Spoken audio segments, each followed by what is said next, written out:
Mardi soir, devant quelques millions de téléspectateurs, Frédéric était sacré grand gagnant de Koh Lanta face à Tania, qu'il avait finalement choisi pour faire face au vote du jury final. Si est le 13 juin que Koh Lanta, le feu sacré s'est achevé.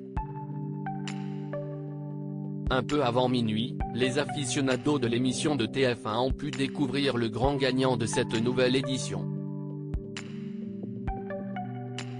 Et au terme d'un duel et sans vraie surprise, c'est Frédéric qui a remporté les 100 000 € mis en jeu. Sa victoire était attendue, puisque le jeune homme, directeur commercial dans la vraie vie, avait décidé de trahir son compagnon d'aventure, Nicolas, à qui il avait pourtant promis le duel final en cas de victoire de l'un d'eux sur les poteaux. Un choix qui s'est finalement porté sur Tania, lui assurant de fait de remporter cette nouvelle édition, et qui a fait pleuvoir un torrent de critiques à son encontre sur les réseaux sociaux, poussant le candidat à réagir. Cette haine en ligne est triste et dommage. Ce qui fait vivre Koh Lanta, ce sont justement ses stratégies et ses retournements de situation.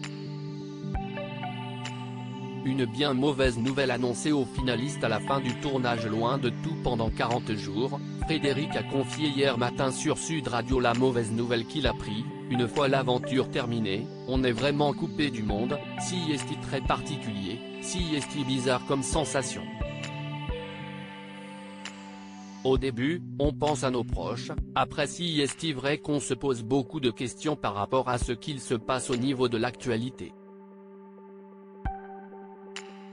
Et pour cause, Tania, Frédéric et Nicolas ont appris une fois dans l'avion le décès d'Elisabeth II, on savait que la reine d'Angleterre allait mal avant l'aventure, et on a appris à la fin qu'elle était décédée.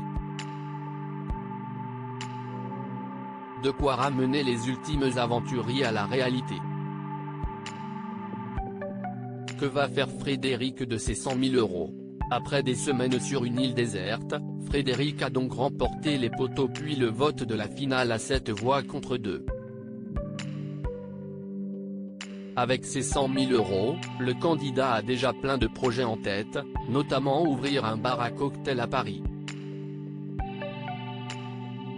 Il compte également se marier avec sa compagne, Marine, le 1er juillet prochain.